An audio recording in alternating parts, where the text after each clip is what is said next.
Orang itu menjadi kikir itu karena nganggap hidup itu lama dan uang itu penting. Kalau zaman Nabi itu sederhana kalau melihat hidup. Pernah suatu saat Nabi itu punya jatah makan karena Nabi itu hidupnya juga pas-pasan. Jadi Nabi itu unik. Beliau di satu sisi kaya raya, bisa ngurmat Abu Hurairah, Ammar, Suhaib. Ashabu Sufa itu dirawat Nabi semua. Itu kan kaya, bisa ngerawat sekian orang.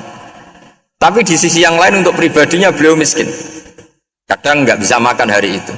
Tapi di saat yang sama bisa merawat ahlus suffah. Jadi keliru kalau orang hanya cerita Nabi itu miskin, untuk makan dirinya aja susah.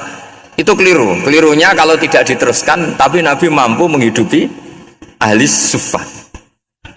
Singkat cerita jatah makannya Nabi itu dikasihkan orang ketika Nabi tanya, ya Aisyah, makanan jatah saya di mana? Oh ya Rasulullah, tadi ada orang minta tak kasihkan, maka makanan itu habis. Apa kata Nabi? Kamu salah Aisyah. Yang kamu kasihkan itu justru yang masih. Ya, yang kamu kasihkan itu justru yang masih. Sehingga Nabi menganggap, makanya Nabi terus ngendikan. Ya kalau mukhatabnya lelaki ya kira-kira begini. Wahal laka min malika illa ma akalta fa'afnaita walabista fa'ablaita. Terus hanya watasaddaqta fa'abqaita kata Nabi. Harta kamu ya kamu makan kemudian ke WC jadi kotoran, atau punya pakaian mewah nanti rusak. Watasaddaqta fa'abqaita. Ada yang kamu sedekahkan yaitu yang abadi sampai akhir.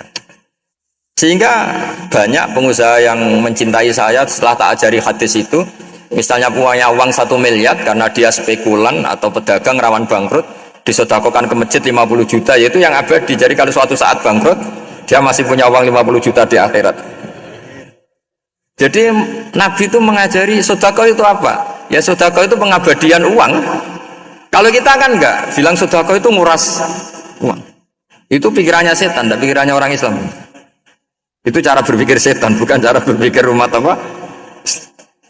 Sehingga Sayyid Ali Zainal Abidin itu kalau ada orang minta, kemudian beliau ngasih, itu beliau bilang gini, marhaban biman hamala zadi ilal akhirah. Matur nuwun nggih jenengan sing beto sangu kula nada. Jadi dianggap teller saja. Orang yang minta uang beliau itu dianggap tukang nyatet bank itu. Karena sudah ditabungkan, ya sudah. Kalau kita kan enggak, wah pengemis tuh ganggu gini-gini. Kecuali pengemis profesi ya mungkin kita agak-agak enak. Mari zaman akhir tuh ada pengemis apa? Profesi. Jadi repot tuh.